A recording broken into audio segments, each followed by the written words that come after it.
रोहित का खून खौल उठा। उसने माँ से पूछा, अम्मा, आपने मुझे क्यों नहीं बताया? माँ ने शांत स्वर में कहा, बेटा, मैं नहीं चाहती थी कि तुम्हारी वजह से किसी गरीब बैंक कर्मचारी की नौकरी चली जाए, शायद वो भी थका हारा होगा। रोहित की आंखें भर आईं। उसने माँ के हाथ पकड़कर कहा, अम्मा, ये अपमान सिर्फ आपका नहीं, हर बुजुर्ग और गरीब का है। अब ये बर्दाश्त नहीं होगा। दोस्तों, कहानी में आगे बढ़ने से पहले आपसे निवेदन है कि हमारे चैनल को लाइक, सब्सक्राइब जरूर करें ताकि ऐसी ही कहानियां आपको मिलती रहें।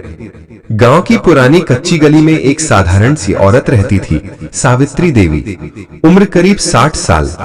चेहरे पर झुर्रियां थीं, लेकिन आंखों में अब भी अपनापन और आत्मविश्वास झलकता था। वह दिन भर मंदिर में पूजा करती, पड़ोस की औरतों से हालचाल लेती और घर के काम निपटाती। किसी को यह देखकर हैरानी होती कि देश का बड़ा अफसर, जिले का जिला अधिकारी उन्हीं का बेटा था। बेटा रोहित कुमार मेहनत और लगन से पढ़कर आईएएस बना था और आज जिले का डीएम था।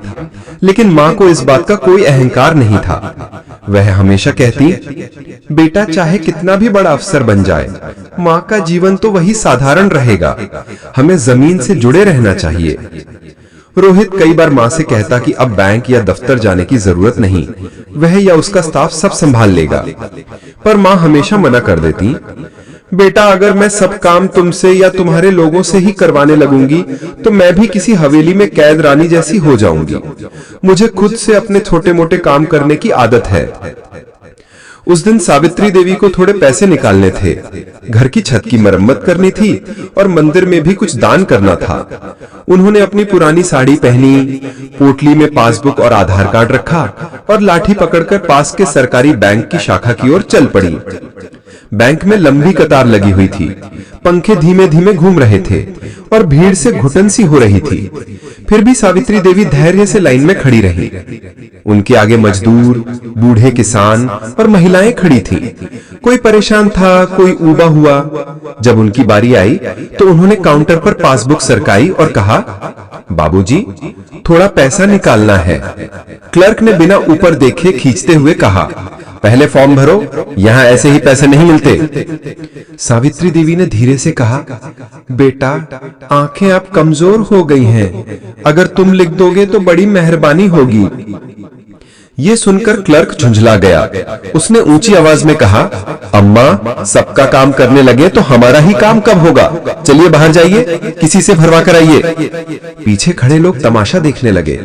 किसी ने हंसते हुए कहा, अरे अम्मा, बैंक में भीख मांगने आई हो क्या? खुद लिखना नहीं आता और पैसे निकालने चली आई हो? ये सुनकर सावित्री देवी का चेहरा शर्म से लाल हो गया। उन्होंने कांपते हाथों से फॉर्म भरने की कोशिश की, लेकिन लिख नहीं पाई। उन्होंने फिर क्लर्क से कहा, बेटा, बस 5000 निकालने हैं, इतना गुस्सा मत करो। लेकिन इस बार क्लर्क ने उनकी पासबुक ही काउंटर से बाहर फेंक दी और बोला, जाइए अम्मा, यहाँ नाटक मत कीजिए, अगली बार किसी पढ़े लिखे को साथ लाना। सावित्री देवी चौंक कर पीछे हट गई। पासबुक जमीन पर गिरी थी। लोग हंस रहे थे, कोई फुसफुसा रहा था। आंसू उनकी आंखों से टपक पड़े। उन्होंने पासबुक उठाई और बिना कुछ कहे बाहर भाग आईं। बाहर बैंक की सीढ़ियों पर बैठकर वे रोने लगी। उनका दिल टूट चुका था। ये वही बैंक था जहां से उन्होंने पति की मौत के बाद पेंशन लेना शुरू किया था। आज पहली बार उन्हें लगा कि गरीबी, बुढ़ापा और अनपढ़पन ही सबसे बड़ा अपराध है। घर लौटकर वह चुप रही। बेटे रोहित से भी कुछ नहीं कहा, मगर आंखें बार बार भर आती। पड़ोस की औरतों ने जब पूछा तो उन्होंने सिर्फ इतना कहा, बेटा, गरीब और बूढ़े की कोई कद्र नहीं होती। लेकिन अगले दिन बैंक की ये घटना गांव में चर्चा का विषय बन गई। किसी ने वीडियो बना लिया था और सोशल मीडिया पर डाल दिया। उसमें साफ दिख रहा था कि एक बुजुर्ग महिला को बैंक स्टाफ ने अपमानित करके बाहर निकाल दिया। वीडियो तेजी से फैल गया और जब रोहित, जो उस जिले का डीएम था, उसने ये वीडियो देखा तो उसके पैरों तले जमीन खिसक गई। वीडियो में वही उसकी माँ थी। रोहित का खून खौल उठा। उसने माँ से पूछा, अम्मा, आपने मुझे क्यों नहीं बताया? माँ ने शांत स्वर में कहा, बेटा, मैं नहीं चाहती थी कि तुम्हारी वजह से किसी गरीब बैंक कर्मचारी की नौकरी चली जाए, शायद वो भी थका हारा होगा। रोहित की आंखें भर आईं। उसने मां के हाथ पकड़कर कहा, अम्मा, ये अपमान सिर्फ आपका नहीं, हर बुजुर्ग और गरीब का है। अब ये बर्दाश्त नहीं होगा। अगले दिन सुबह डीएम रोहित खुद उस बैंक पहुंचा। उनके साथ मीडिया और प्रशासन की टीम भी थी। जैसे ही वे बैंक में दाखिल हुए, सभी कर्मचारी घबरा गए।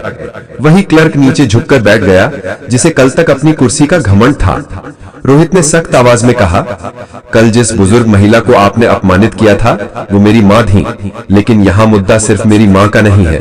मुद्दा ये है कि आप जैसे लोग गरीब और अनपढ़ जनता को कैसा व्यवहार देते हैं। डीएम ने तुरंत जांच के आदेश दिए। उस क्लर्क को सस्पेंड कर दिया गया। बैंक मैनेजर को कड़ी फटकार लगी। साथ ही उन्होंने घोषणा की कि जिले के सभी बैंकों में सीनियर सिटीजन हेल्प डेस्क बनाई जाएगी, जहां बुजुर्गों और अनपढ़ लोगों की मदद के लिए कर्मचारी बैठेंगे। शाम को जब रोहित घर आया तो मां मंदिर में दीपक जला रही थी। उसने धीरे से कहा, अम्मा, मैंने आपके अपमान का बदला ले लिया। मां मुस्कुराई और बोली, बेटा, मैंने बदला नहीं मांगा था। मुझे तो बस यह चाहिए था कि आगे से किसी और मां को यह अपमान न सहना पड़े। अगर तुम्हारे कदम से गरीब और बूढ़ों को इज्जत मिलेगी तो वही मेरी जीत है। रोहित ने मां के चरण छुए। उस पल उसे लगा कि असली ताकत अफसर की कुर्सी में नहीं, बल्कि मां की दुआओं और सच्चाई में है। इस घटना ने पूरे जिले को हिला दिया। लोग समझ गए कि किसी भी पद, किसी भी सुविधा से बढ़कर इंसान की इज्जत और सम्मान होता है। और जब तक समाज में बुजुर्गों और गरीबों को बराबरी का मान नहीं मिलेगा, तब तक प्रगति अधूरी रहेगी। दोस्तों, आपसे निवेदन है कि हमारे चैनल को लाइक, सब्सक्राइब जरूर करें, ताकि ऐसी ही कहानियां आपको मिलती रहे।